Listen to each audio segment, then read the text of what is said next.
बिस्मिल्लाहिर्रहमानिर्रहीम। अस्सलाम वालेकुम। आज की इस वीडियो में हम अक़वाल मासूमीन अलैहिस्सलाम पार्ट 30 डिस्कस करेंगे।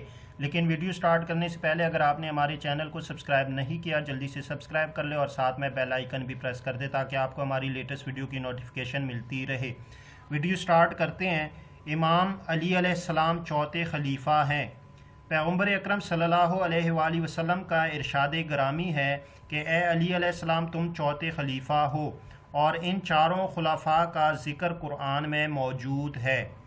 पहले खलीफा आदम अलैहिस्सलाम, अल्लाह ने फरमाया कि मैं ज़मीन पर खलीफा बना रहा हूँ। दूसरी खिलाफत हारून अलैहिस्सलाम की है।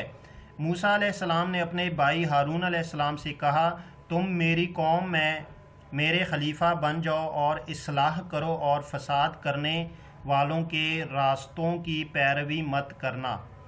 तीसरी खिलाफत हज़रत दाऊद अलैहिस्सलाम की है। कुरान करीम में इरशाद रब्बानी है, दाऊद हमने तुम्हें ज़मीन पर खलीफा बनाया है।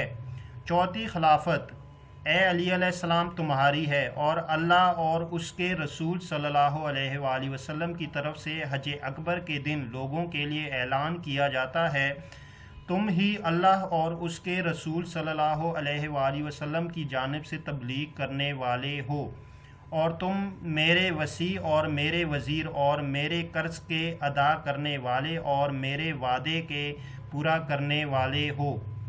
तुम्हें मुझसे वही निस्बत है जो कि हारून अलैहिस्सलाम को मूसा अलैहिस्सलाम से थी, मगर मेरे बाद कोई नबी नहीं है।